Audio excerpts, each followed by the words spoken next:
This is a close-up of my silica oil that I had for quite a long time, and I want to talk to you about recycling solvents that you wash your brushes out with while you're painting. So I want to talk to you about recycling solvents, and the solvent I'm using mostly is Gamsol. And Gamsol is odorless mineral spirits, which is why I have OMS on this jar, because if you're doing something like recycling solvents in jars, you want to make sure you know what's in that jar so you don't accidentally think it's something else. So I think it's good to do this. It's going to save you money and it's better for the environment as well. You're probably cleaning your brushes with something either like a silica oil. This is an old silica oil, very dirty, or one of these little metal brush washers. These are actually a little bit better, especially if you're traveling with stuff. They seal up better. Essentially what you're going to do is just pour your solvent into a jar. You can see this has a little bit of silt in it. Also probably better to glove up if you're going to be handling a lot of solvents. This is pretty filthy, so I don't know how much I'll actually recycle from this.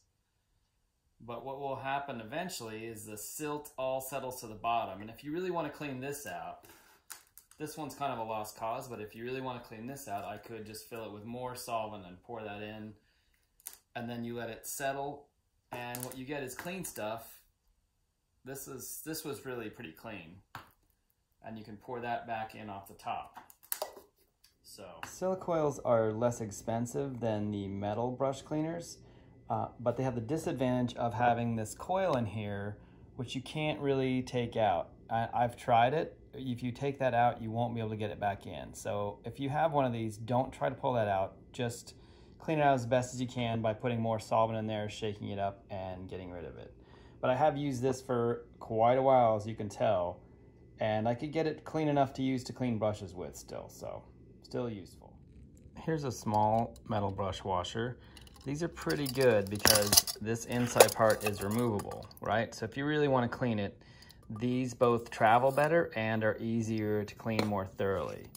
So what I have in there is the dirty solvent. And I'm just going to start a fresh jar just as you can see.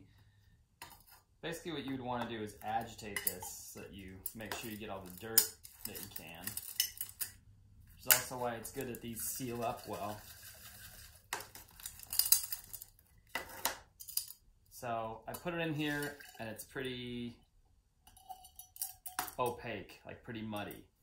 And honestly, after about a week, so really I could just fill this then. If I really wanted to get this clean, I could wipe it out with a paper towel or something. But at this point, if I even want to get it a little cleaner, I could use some of my slightly dirty solvent. You don't need this many jars. I mean, I have this one cleaner, this one I have dirtier just to show you to start it. I could just shake it out, and then I could paper towel it out if I wanted. So what you'll end up with is almost like a sand painting, where you have these layers, like this one has, of the different kind of pigment in there.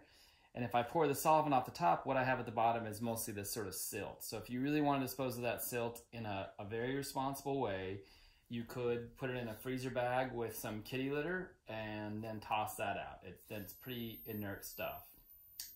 So this way, once you're able to recycle the solvent off the top as the silt settles to the bottom, and if you really want to clean this out more, you could even your dirty stuff is pretty good, because then you can just agitate it, and if you really want to get your steel one clean, wipe it out with a paper towel. And then once you have that paper towel that's dirty, because they sort of warn you about having solvent-soaked rags around, and that's fair.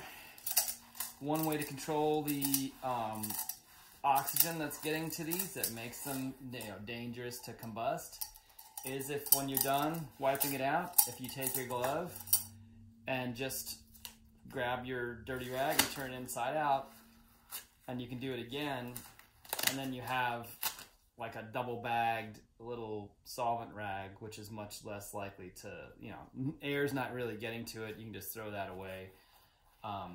So again, with the silt, you could probably throw that away, that's okay, but if you want to be extra safe, again, the kitty litter, really what you want to prevent from happening is to have the heavy metals that are used in paint sometimes go into the water table. So if you put it in kitty litter, the kitty litter absorbs that stuff, and then it doesn't get into really anywhere else. It just goes into like the landfill. Just a reminder, when you're filling up your solvent, you don't need to fill up your jar all the way.